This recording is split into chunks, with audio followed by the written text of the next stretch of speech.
an introduction to make, so rather than waiting, I will use that time to kind of make that introduction, so I have a little bit of flexibility to make that. Today we have Haim Yacobi as our Monday night speaker. So, for those who do not know me, I'm Nihal Bara, the chair of the Department of Urban Planning. So we are very glad to kind of have Haim. He's an architect who specializes in critical urban studies and urban health. His academic work focuses on post-colonial architecture planning and development in Israel/Palestine, the Middle East and Africa. His research is interdisciplinary, so he uses, frameworks from different disciplines, and cuts across many fields, including development, urban studies, and geography. Spatial justice and urban health.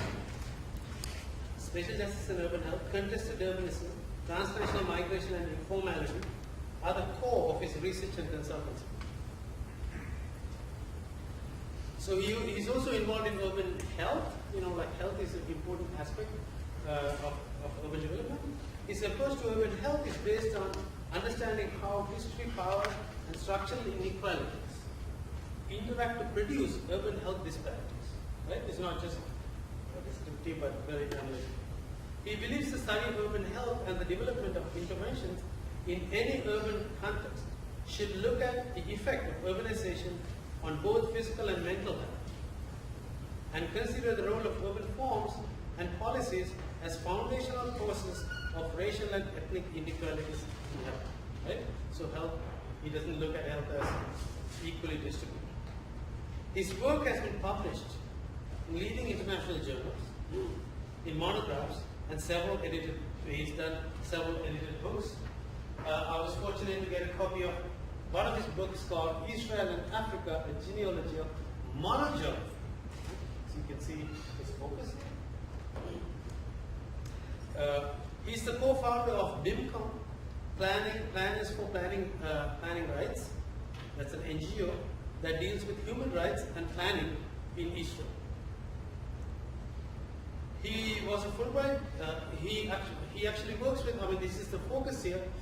My connection, comes through his work with the Bedouins, who are a minority group in Israel. And he was a Fulbright postdoctoral fellow at the Center for Middle Eastern Studies at the University of California at Berkeley. He received a Marie Curie grant that enabled him to work at Cambridge University, so all great universities also, where he led a research project dealing with contested cities shaped by ethno-national conflicts. Finally, I also figured out that we both have studied at the same place, same university, University College, and he actually now teaches. He became professor of development planning at the University College of London, and it's great to have him. You can take over. Thank you very much.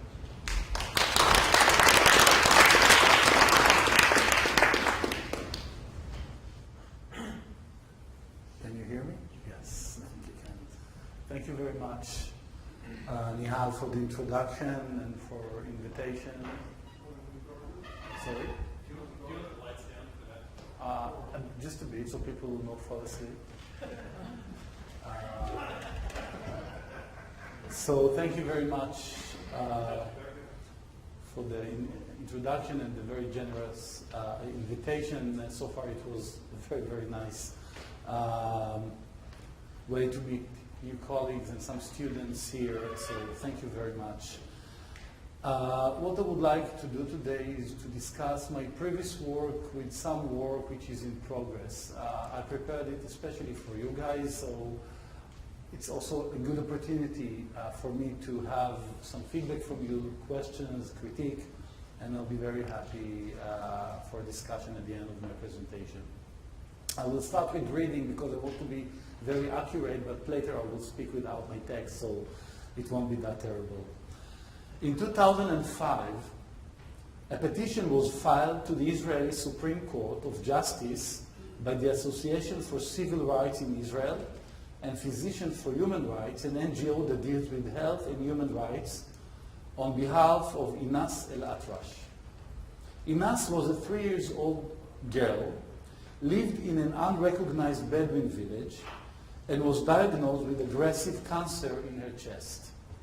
After sessions of chemotherapy and surgery for the partial removal of the tumor, Inas needed constant antibiotic treatment and injection to strengthen her immune system.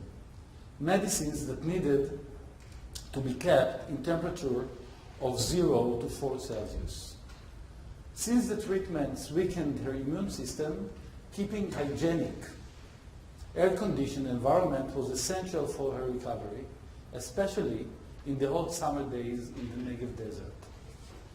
The appeal to the Supreme Court filed against the Minister of Health, Minister of National Infrastructures, and the Minister of Interior demanded her house should be connected to electricity in order to provide her with proper care. The petitioners emphasized that the state, in refusing to connect the girl's home to electricity, violated its commitment to protect children and to place the welfare of the child above bureaucratic, land, and ideological considerations. The Supreme Court rejected the appeal and accepted the state proposal to provide about $3,000 for purchasing fuel for a generator which belongs to the neighbors and also services the residents of Inas' family. Not before, the judge themselves stated that this solution is far from adequate.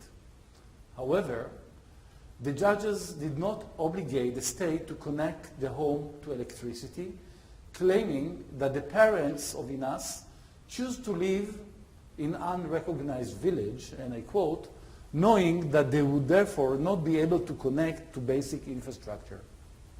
However, they choose to ignore the claims of the petitioners that the child's right to life overpowers the planning and bureaucratic considerations, and instead choose to declare their, and I quote, hope and prayer that Inas will recover and again be fit. The court recommended the family, and this is important, to move from their unrecognized village to a planned formal settlement and counted the amount of financial assistance several organizations offered to the family to finance a generator.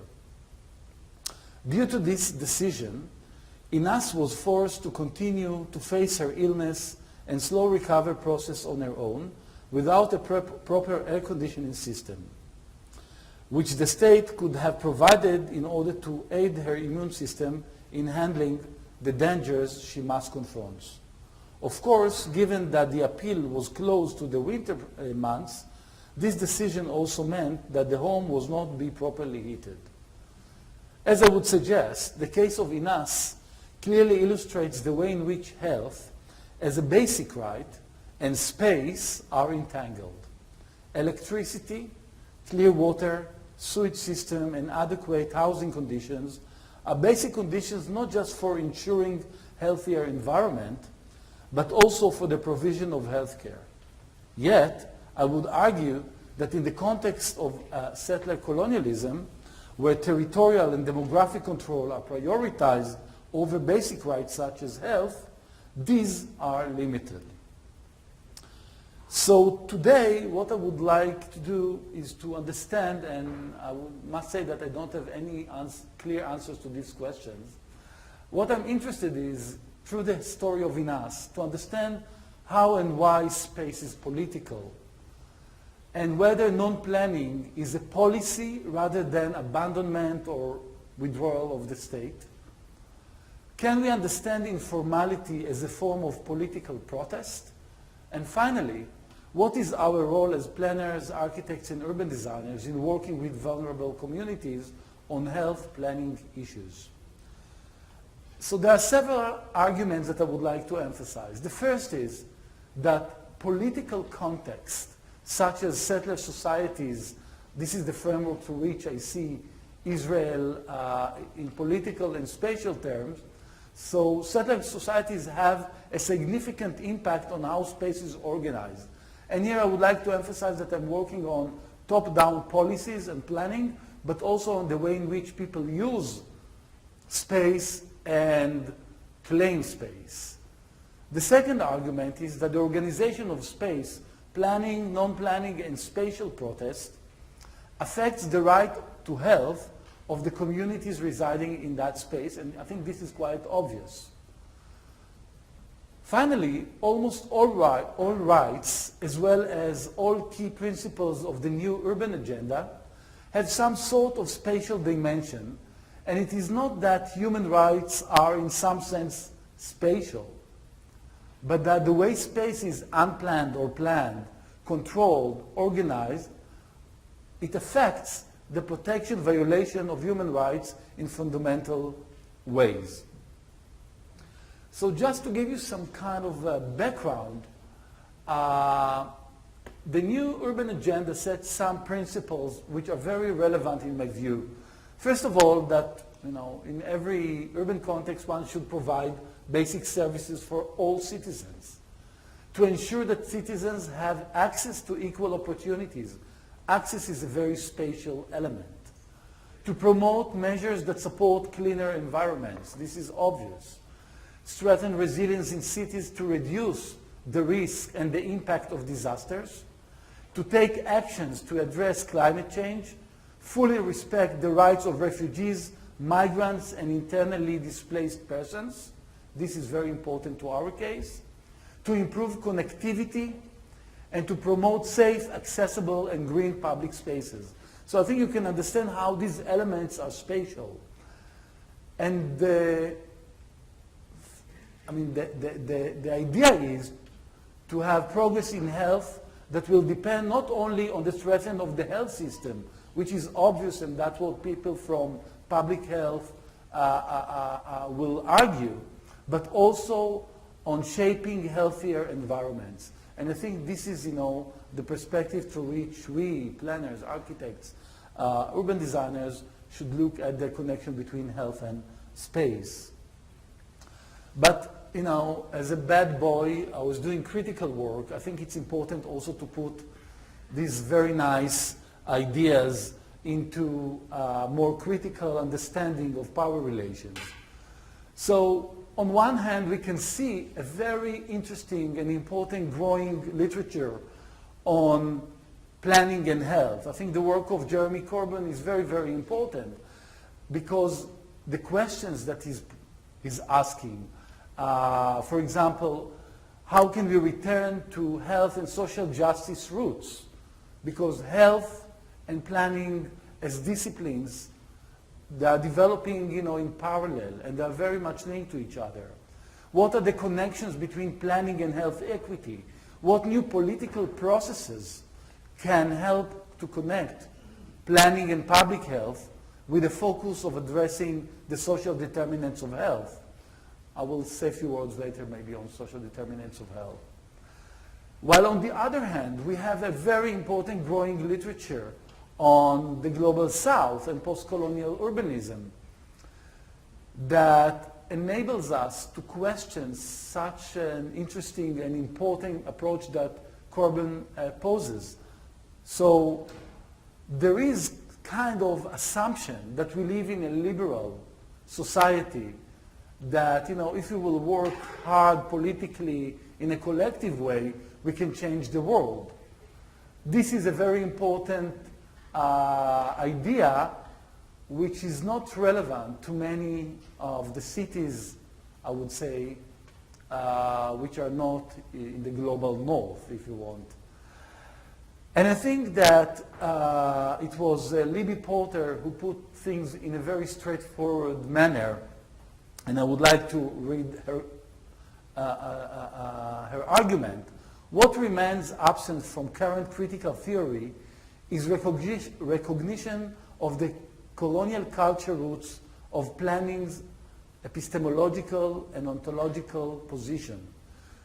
To grapple this fully would require accepting that very objective values, processes, and knowledge that constitute the daily practices of state-based planning are themselves complicit with the ongoing colonial domination of place. So I think Libby Porter puts a very important argument that is very relevant to my discussion today. And a few words about settler colonialism. I guess that, for most people in this room, they know something about it. But what is very important to understand that settler colonialism is a social, political, and territorial project in which, in the classical cases, white people settle in a kind of terra nullius, appropriating land, manpower, etc., and creating ethnic or racial hierarchies.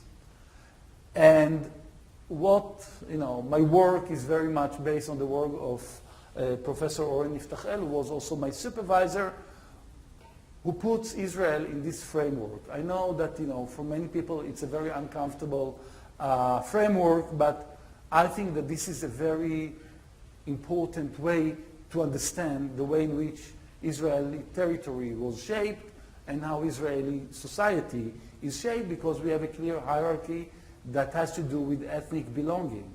If you are an Ashkenazi Jew who is coming from East Europe, you are more privileged than Mizrahi Jews, Oriental Jews, and of course, at the bottom of this hierarchy, you have the Arab citizens of Israel, that the Bedouins are part of them. Arab citizens of Israel are those who were in Israel when the state was established in 1948 and remained in the space, in the territory. And just to give you a good idea about how it looks like. So here you have a map that shows the Israeli territory in general. The green line, the occupied territories are on the right. Israel within the green line is on the left, where you can see many of the red dots. And you can see on your right hand the Israeli settlements in the West Bank and the Palestinian, this is the green color, in the West Bank, while on the left, on the western part, you can see Israeli settlements, cities, villages, etc., etc. But have a look for a moment on the southern part of Israel that I will focus on.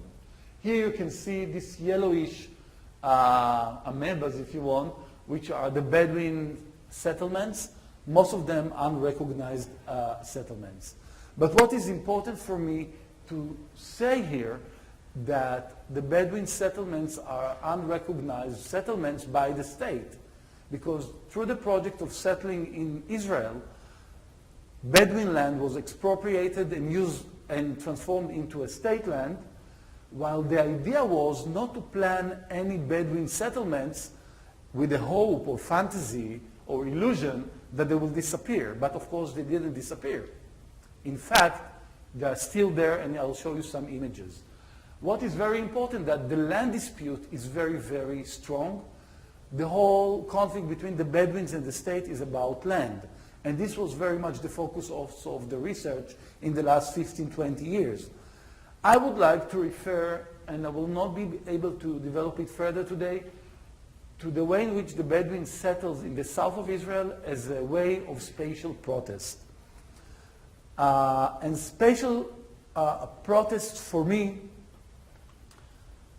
is social conflict is expressed through analyzing the conceived space, the perceived space, and the lived space. And I aim to rephrase the act of resistance and to stress the role of spatial protest as an alternative pattern of opposition vis-a-vis the control mechanisms implemented by the state.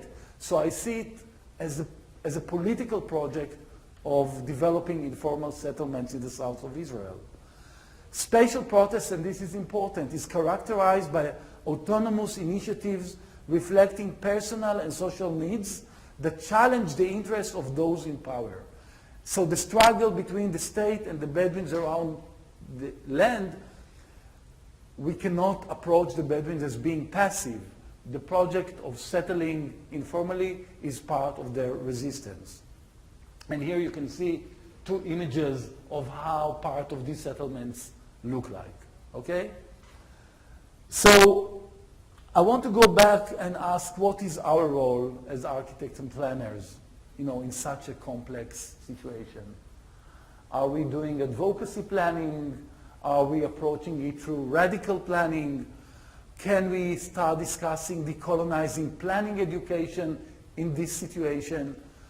So I think that, there are some images here that, of projects that I was involved. The first one is with BIMCOM, Planners for Planning Rights.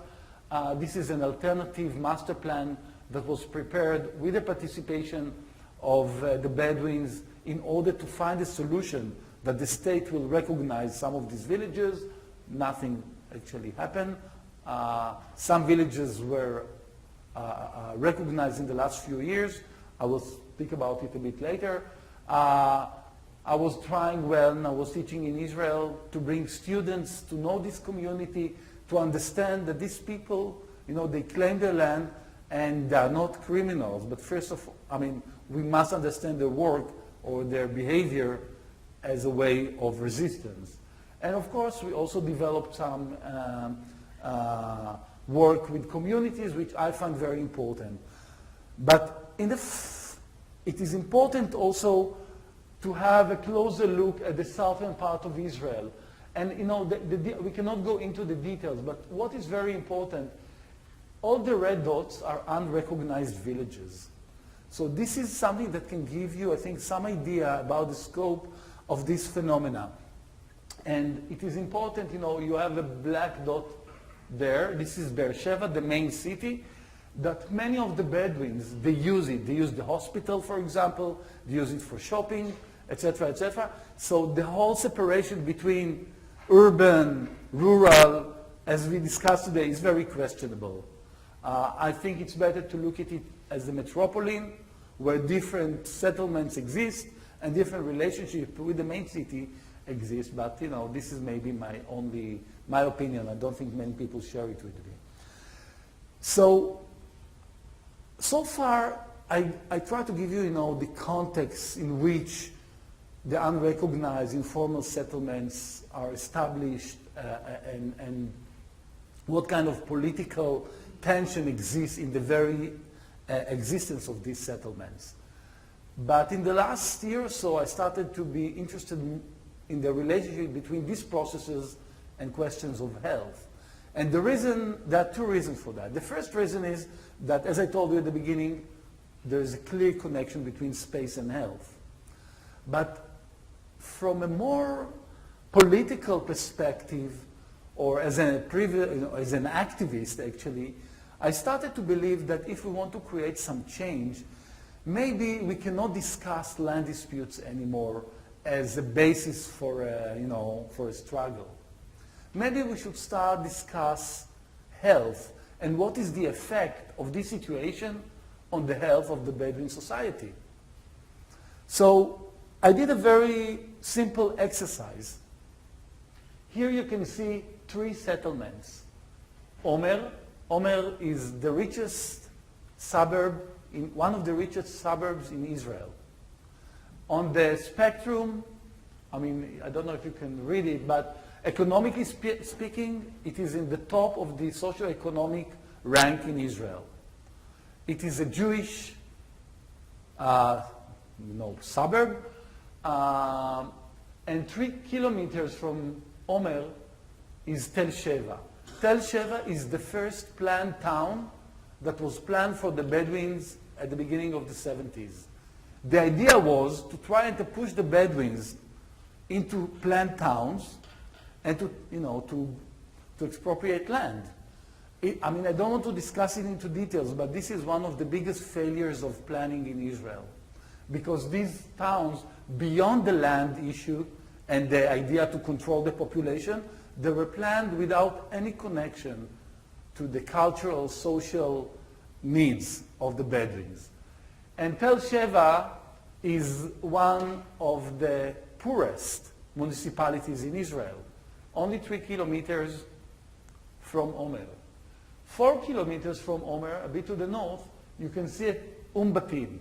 Batin is an unrecognized village that was recognized by the state And being recognized by the state means that the state can start providing infrastructure, electricity, sewage, water, clinics, etc., schools, etc., etc. So what I find fascinating is that, such a short distance between these three settlements, and you can see life expectancy of men in Tel Sheva, 76, in Omer, 81. You can see it also with women, 81 and 84.5.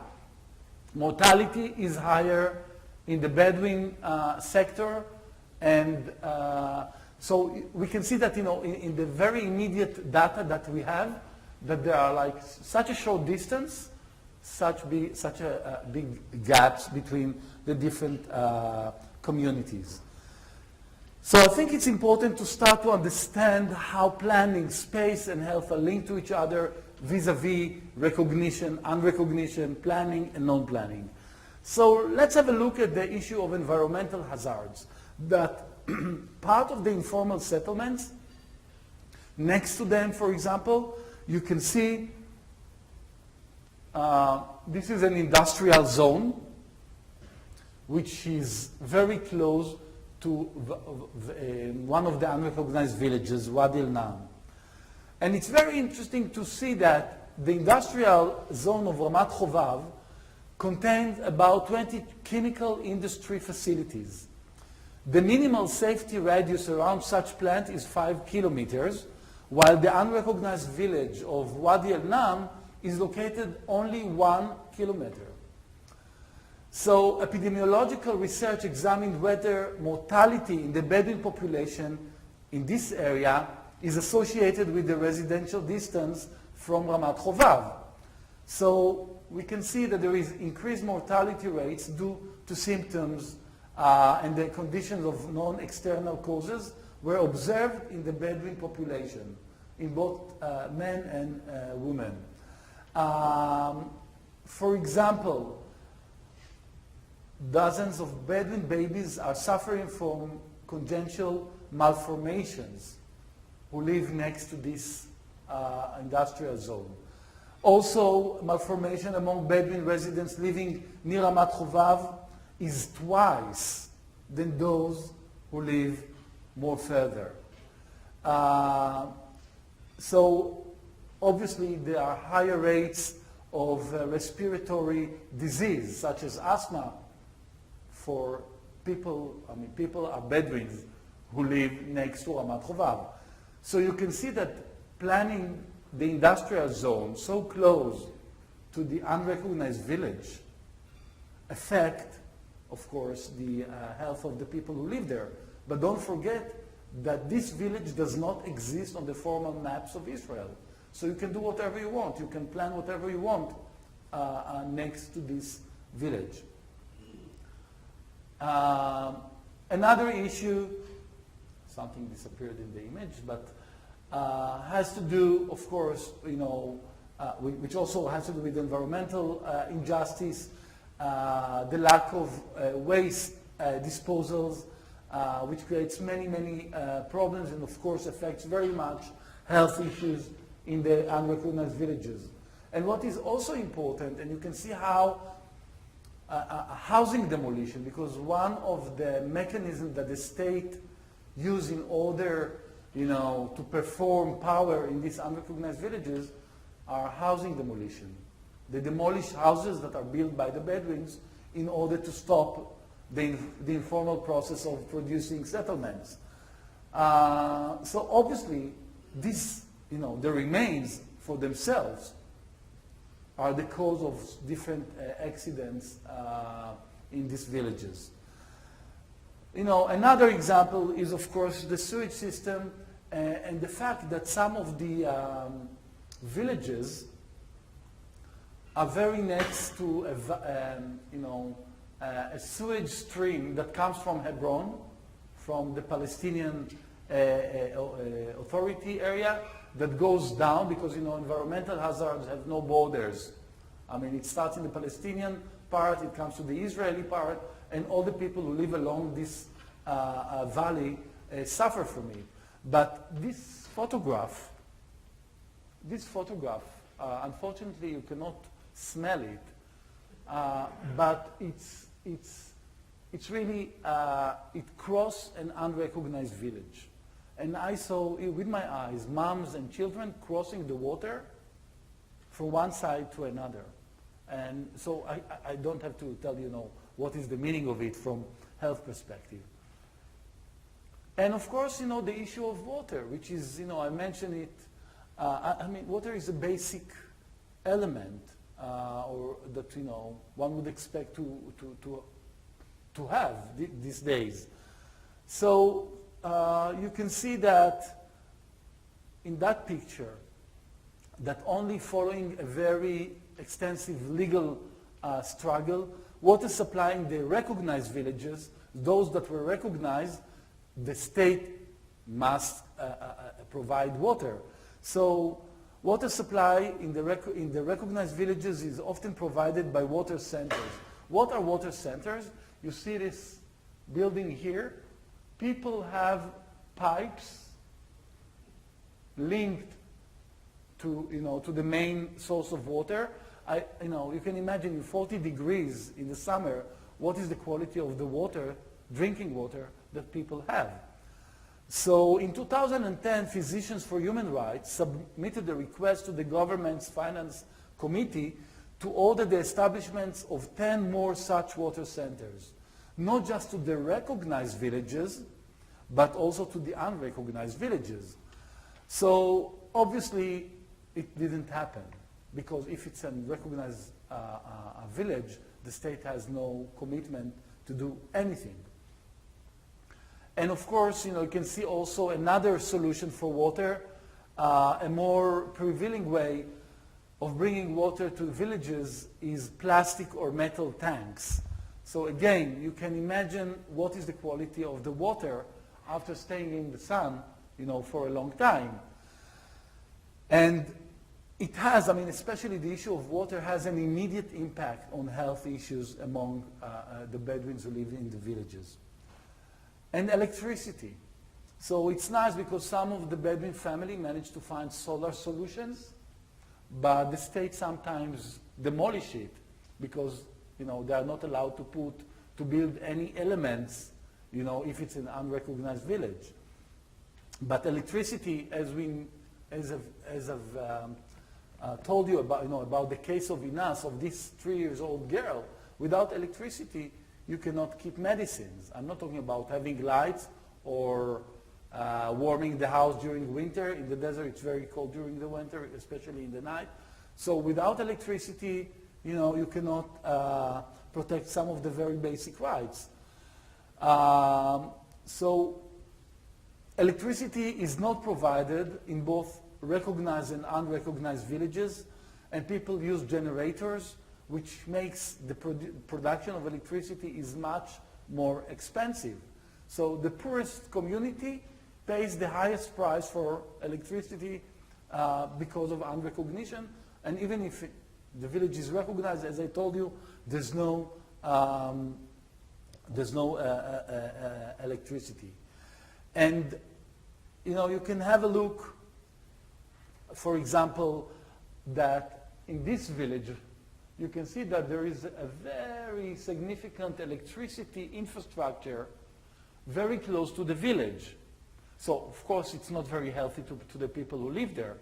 But more than that, it's very easy to link them to electricity system. But of course, they don't do it because it's what you see here is not, it doesn't exist in the maps of the Israeli state. So, of course, the lack of electricity has major effect on the health of chronic patients. They cannot keep their medicines, for example. Those who have respiratory disease, they suffer because they don't have electricity.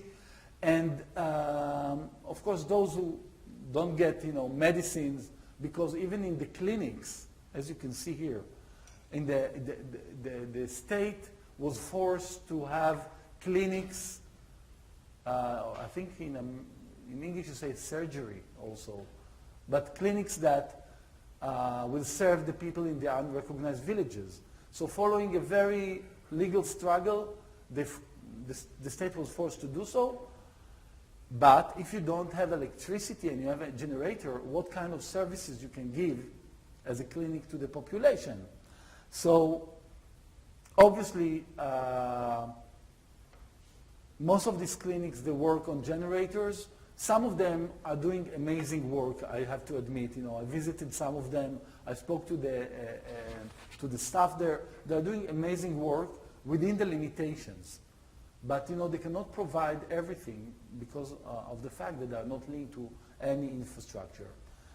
One of the results of living in an informal environment is home accidents. I was quite shocked to discover that there are high rates of hospitalization of Bedouin children due to home accidents. The most frequent accident type register was burns. In many of these huts, people cook on open fire. And it caused, of course, many accidents. And, I was shocked. I visited in one of the schools, and the director of the school really told me about many children who cannot come to school after an accident. So you can see that the very basic environment that they have in the informal settlements also causes a problem. And children are the most vulnerable group in this society. You can see a bus and a child, no roads, no infrastructure. So it's quite obvious that the potential for accident is quite high. But since we're talking about a society which has lots of children, I think it's very important to look at the numbers. So, for example, mortality rates are extremely high within the Bedouin society. In 2006, infant mortality in the Bedouin population was almost 3 times higher than the average Israeli. And even within the Arab society in Israel, the mortality rate within the Bedouin society is higher than the general Arab society. And the reasons are, there are many reasons. Malnutrition is one of them, but also one of the problems is marriage within the family and some other issues that has to do with, like food security, affects very much children's growth and health. So what is very important for me, in order to wrap this discussion, what is important to me to say is that settler colonialism involves, as historically we know, forceful appropriation, legislation, and different apparatuses of control. The specific case of the Bedouin space in the Negev demonstrates the link between non-planning, unrecognition, spatial protest, and health, pointing on the necessity to take into account not just physical and economic determinants such as poverty, poor nutrition, inadequate and unsafe housing, but also the political aspects that created them. And this is, my kind of critique towards the literature on planning and health, that they assume that we all live in a kind of a liberal society and not in a context that ethnic hierarchies is very basic for the distribution of goods, for example. And it is very important to see that beyond genetics and the distribution of health services that are very often seen as primary causes of health disparities, I can conclude that the production of space in the context of settler colonialism is the main causes of it. Access to water, electricity, services, or proximity to environmental hazards are indeed not neutral facts, but rather a result of policy and planning. So for me, non-planning is a policy, okay? Unrecognition is a policy. It's not a passive, neutral, behavior. It's a very active understanding of how we are going to engineer territory. But since the right to health is spatial, as you could see, the settlement project of appropriating, controlling, and ordering space is crucial in understanding the institutional foundations that produce health disparities. We cannot, even as planners or as health experts, we cannot develop, in my view, intervention, just, a kind of neutral intervention in space without understanding the very political conditions that created the specific health disparities. But informal settlements cannot be viewed also as external to the planning system, and thus also health disparities. In certain societies, the links between planning and health, territory and the body, are not solely the results of policy, but rather are inherent to the control and exclusion mechanisms towards the ultimate other. So I think that from a theoretical perspective, we should start to understand that in certain colonialism context, certain colonial context, it's not just territory, it's also the body, which is a subject of control. In the global south, planning can be determinantal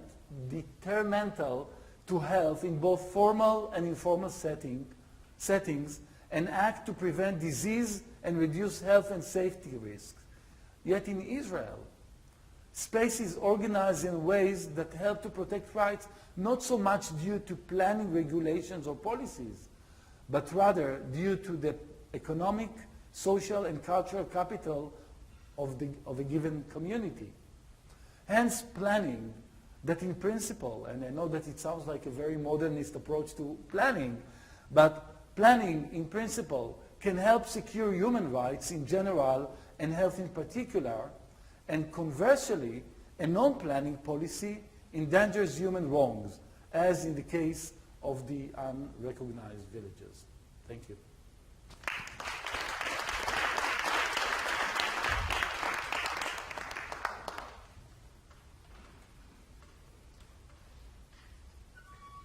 Thank you very much, Haim.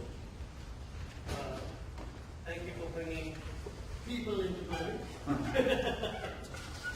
And also, I can relate to something that was going on in India, where the colonials were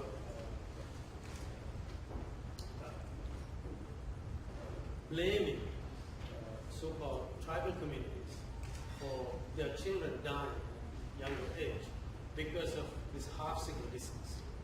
And then it was interesting, one of the activists told, because from a science standpoint, half-sickle disease, the hemoglobin has, half hemoglobins, cells. So this comes from the parents. So any doctor would say, this is the parents' fault, right? And so on.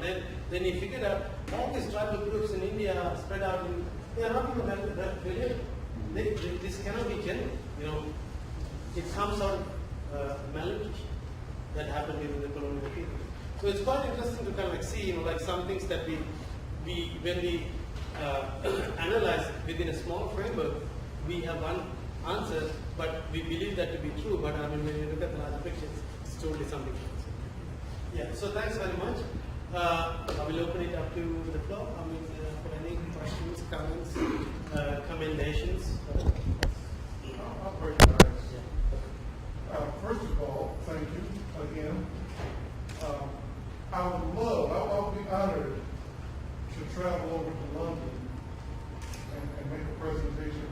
And what I will do is I'd borrow your show and just change a few words here and there and change some background images, and I will be describing the United States in great detail, maybe even more discouraging, as it relates to health, as it relates to otherness, as it relates to environmental justice issues, as it relates to even being unrecognized, being invisible, having lack of access to basic services. And what Hedges refers to as sacrifice zones. As we talked earlier about Manuel Castells, and what he calls fourth world. And I'm curious, in a post-colonial context or in this discussion about these structural systems, is it possible that, I'm curious if there are disadvantages to recognition, and if so, what could they be? Are there ills to, are there a price to pay to be recognized? So, I really like your question. And I'll tell you why. Because I tend to think that recognition is not a solution. Just a minute, I want to share, I'll show you. Because I cannot show all the data I have, but what is very interesting to see is that the differences between, planned cities, Bedouin cities, and recognized villages, and the health disparities, you will not be healthier if you will live in a planned city, if you're a Bedouin. So recognition also means more control, okay? Because if we recognize you, you have to behave nicely. And then it also means that you cannot demand more land, because the deal with you is the deal. So I agree with you. I think the struggle, I can understand, the tactical motivation to focus on land, because land is an issue, and this is the issue. But I think that, to some extent, the real struggle is about, the contents, the meaning of being an unequal citizen, and I'm not so sure that recognition also leads to better life. We can see, most of the images that you see, I've showed you today are from, this sewage, it goes along a recognized village. So nothing dramatic has been changed. I think when you live in a recognized village, you're more under control. Building illegally will be more problematic than building illegally in an unrecognized village, because you're under the radar of the state. Yeah, but I totally agree. I think, this is maybe an extreme case, but we can see it in all our cities, globally. Well, I want to go to London too. Okay, you're very welcome, guys. There are no conditions, really, for me. Let me ask you a question, and I have 2 points to make. Do you have something like the 14th Amendment in the Israeli Constitution? Equal protection under the law. In Israel, there's no constitution, Oh, really? Okay. And it's a very delicate issue. And of course, we do have this. I know. But it doesn't mean a damn thing. Yeah. Yeah. Well, sometimes it means something if it's before the law.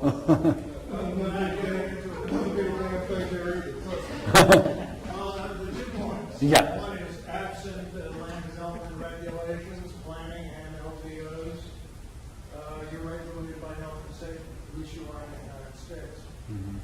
So we have certain counties in the state that have either zoning or subdivision controls, but they are regulated by health and safety in terms of the county health department, which is authorized by state statute for that. So they can close down operations if there is a hazard.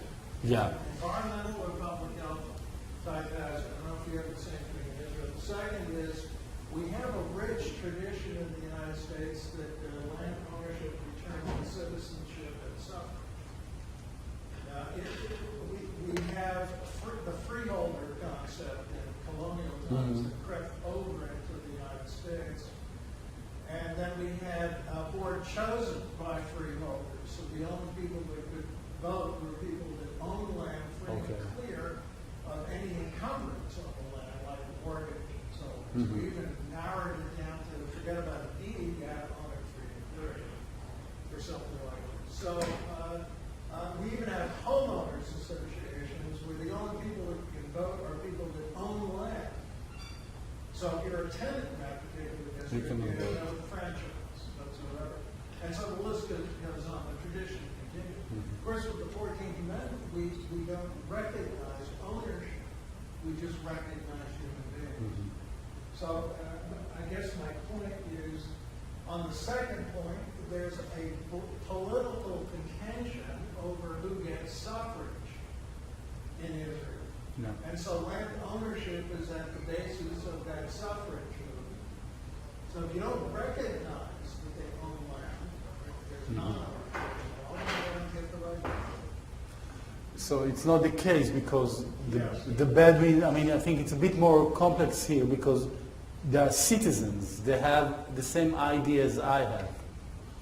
But the state does not recognize their ownership on the land.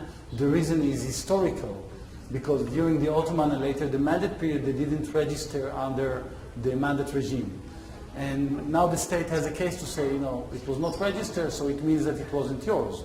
So these days, all these issues are in the High Court, and, many scholars are doing their career out of the legal understanding of land ownership. But if land ownership is not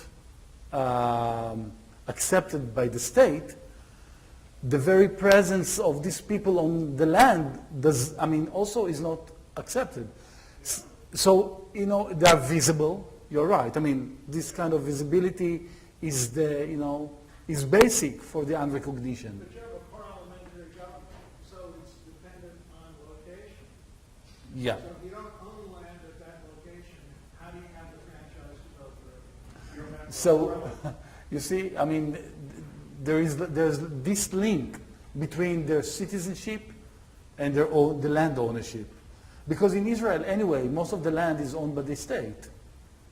It's a state. In Israel, 97% of the land is owned by the state. 97%. Yeah. So this is an amazing phenomena.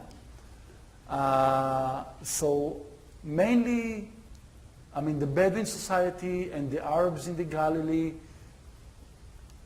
they own the land that was remained in their hands. But still, you can see that it is under dispute. So in Israel, you don't have this connection between land ownership and citizenship. You. Thank you so much for doing a lot of respect for how a picture can be. Thank you for showing us. Great. I have just a comment, and also I do, it connects to my study, and I would like to hear someone from the study, right? First is about future. In my research, I always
wonderful comment and question. I think that the distinction, I think informality will not disappear, and that's what I was also trying to say, that informality is not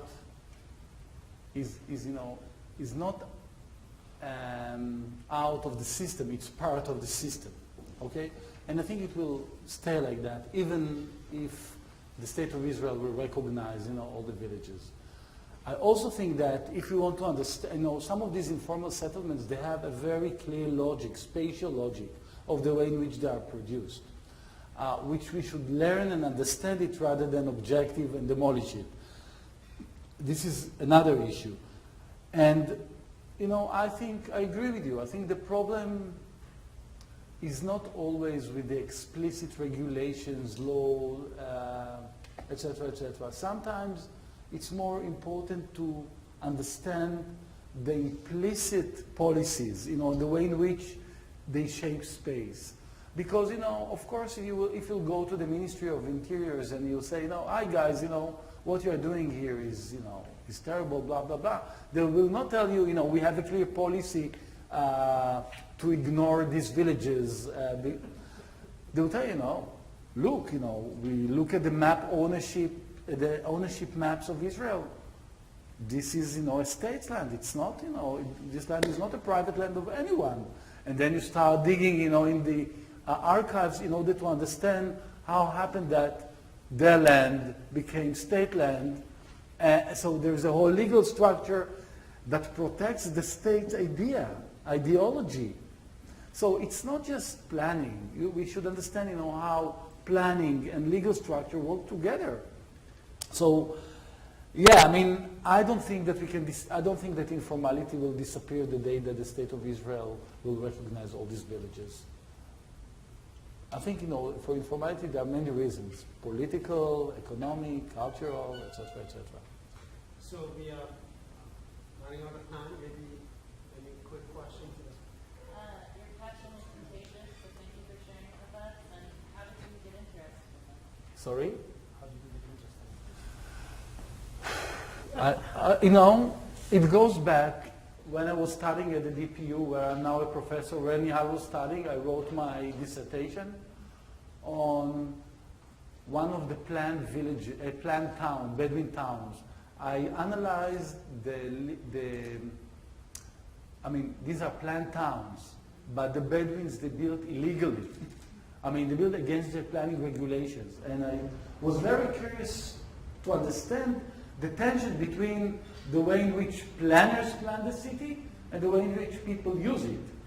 And, then, I did some field work, and then, I went into this world. So, yeah, it tends to the same place that we're coming from, yeah. Last question. As far as I know, and by definition, Bedouins are people who are moving from place to place, and they don't have permanent shelters or houses. So it seems to me like from the photos and from the things that you described that they are starting to build the permanent clusters. So are the densities in those cities are stable and they are growing? And if it is, why they are still calling them Bedouins? And if it's not, how that will add to the problem? Because if they are not living at the same place and they are moving from time to time, how the government will be able to provide them with electricity or healthcare or other services? So I'll try to be as short as I can, but it's, first of all, the Bedouin society has been changed in the last 100 years. When we say nomadic, at least the Bedouins in this area, they always had, a place where they live, and nomadism had to do, with agriculture, with seasons, but there was always an address, if you want. So the idea of nomadism as kind of, like we see in American films, it's not the same. And especially after the establishment of the State of Israel, when most of the land of these Bedouins was expropriated by the state, they understood that they have to stick to their land if they want to keep it there, for themselves. And of course, also the proximity of the villages to cities that offer jobs, services, change the economy, change the culture. I mean, it's a society which is in a transition. So I think most of my Bedouin colleagues and friends don't want to be understood as nomadics, like riding camels in the desert, not at all. So this is very important to say. And I think that, you know, it's very interesting how politics of identity is related to it, because when I started, you know, in the mid-90s, they could, you know, the people I interviewed for my research used to define themselves as Bedouins or Israeli Bedouins. Today, some of them identify with it. They would say, I'm an Arab Palestinian Bedouin. So they identify themselves with, you know, Palestinian people. You know, we can argue yes or no, but this is the way they identify themselves, as Arab Palestinian Bedouins. And I think it is very telling if you want to understand the relationship between the Bedouins and the Israeli state. Because I think the conflict also produced a different identity. I don't know what it means, but this is a kind of observation. Well, I hope you all enjoyed. Thank you very much for coming. Thank you. very, very